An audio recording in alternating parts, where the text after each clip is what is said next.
He didn't fall in love with Ai. He studied her like a puzzle waiting to be solved. Seduction isn't attraction, it's architecture. And Hikaru built a version of himself she was designed to trust. What if the sweetest attention you ever receive is actually a weapon? He whispered things that sounded tender. I understand you, but understanding wasn't his goal. Control was. Because Hikaru never chased affection, he chased leverage, and Ai's kindness made her the perfect target. Now you'll see the truth he never admitted out loud. He didn't want her heart, he wanted the power that lived behind it. Seduction as camouflage. Hikaru didn't seduce Ai with passion, he seduced her with predictability. Most manipulators use charm.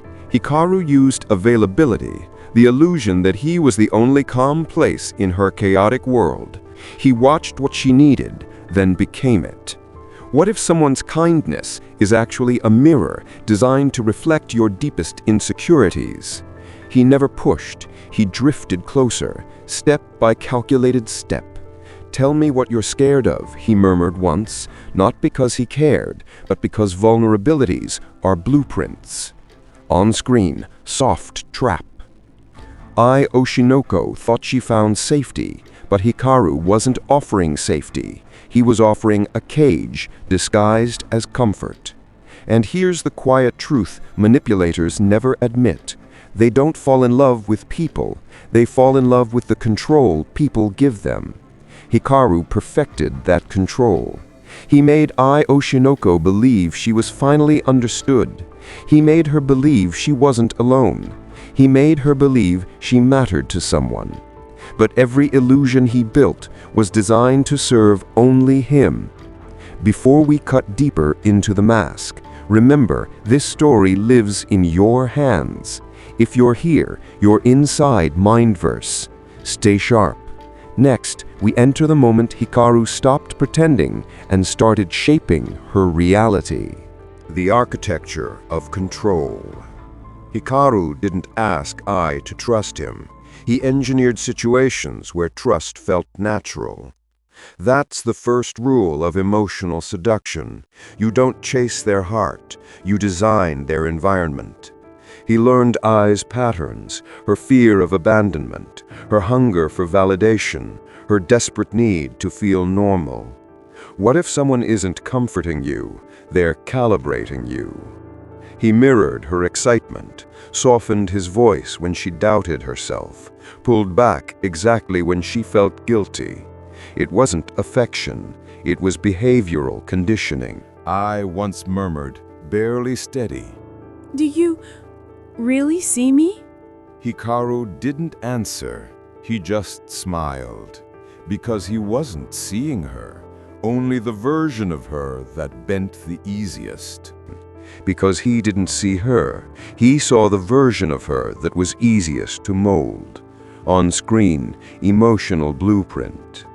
And then came the shift, the moment all manipulators reveal their true hunger. Hikaru stopped responding to her messages for 2 days. No explanation, no warning. I panicked, thought she did something wrong, thought she was losing him. That wasn't an accident. That was withdrawal technique, the fastest way to make someone attach deeper. When he finally returned, he whispered, "Sorry, I needed space." But it wasn't space, it was leverage. He watched her break just to confirm he could. And now the descent begins, because we expose the moment Hikaru replaced affection with ownership. He didn't love her, he claimed her. Hikaru never said, "I love you." Not because he was shy, because love implies equality, and equality ruins control. Most people think manipulative seduction is passion. It isn't. It's possession disguised as tenderness.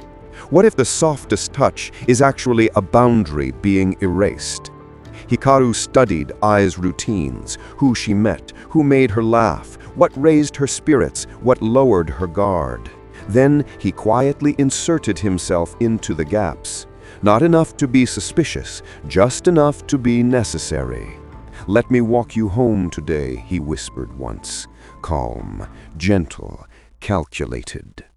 Oshinoko felt protected. Hikaru felt ownership tightening. Because to him, love wasn't connection, it was territory. On screen, quiet dominance. Hikaru never cared if I loved him. He cared if I believed she couldn't lose him. He built routines around her. He shaped her emotional weather. And the entire time, he was rewriting the narrative in his head. She is mine because she chooses me. No, she chose the illusion he built. That's the psychology of a man who can't handle unpredictability. He removes the freedom of others to feel stable himself. And you'll watch the moment his illusion cracks, the exact second affection collapses into violence. When the illusion breaks, so does the man. Hikaru's control worked until I did something he never planned for. She grew. Not for him, not with him, but beyond him. That is the one thing a possessive mind can't survive, the moment the person they're protecting stops orbiting their gravity. What happens when a controller realizes the puppet can walk without strings? Ai's career rose, her confidence sharpened, her circle widened. Fans, friends, light, purpose. To everyone else, it was beautiful.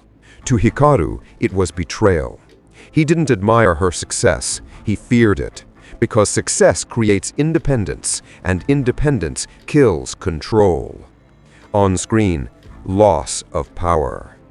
Here comes the midpoint fracture inside his psychology. Hikaru didn't lose Ai because she changed. He lost her because he believed he owned the version of her that never moved. When she smiled for crowds instead of him, he felt replaced. When she chose her career over his feelings, he felt disobeyed. When she became someone admired by millions, he felt invisible. And invisibility to a fragile ego is violence. That's when possessive affection mutates into something darker, a self-justified rage. "Everything I did was for you," he once muttered under his breath, rewriting reality to protect his pride. But the truth was simple. I didn't betray him. I outgrew him. And men like Hikaru don't handle that. They break. After, you'll witness the final inversion, the moment love transforms into a weapon aimed at its source. He didn't kill her. He created the silence that did. Hikaru never laid a hand on Ai. He didn't need to. He mastered the quiet kind of destruction, the kind built from absence, not action. Because men like him don't confront chaos, they allow it and step aside. What's more dangerous than a villain? A man who lets someone fragile walk into danger alone. He understood Ai's world, the obsessive followers, the unstable admirers, the people who treated love like possession. And instead of protecting her, he widened the gap between her and safety. One unstable fan already drowning in fantasy slipped through that gap. Hikaru didn't stop it, didn't warn her, didn't shield her. He simply watched a storm form and chose silence.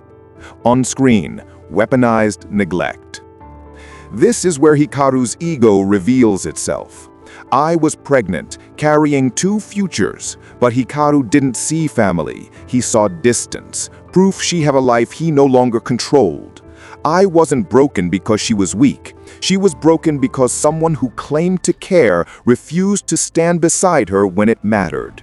Her final moment wasn't terror, it was heartbreak, because she wouldn't be there for Aqua and Ruby. The twins lived, Ai didn't. And Hikaru walked away untouched, a shadow behind a tragedy he never lifted a finger to prevent. That is the psychology of a man who didn't act out of hatred, but out of ego so fragile, he let the world do the damage for him.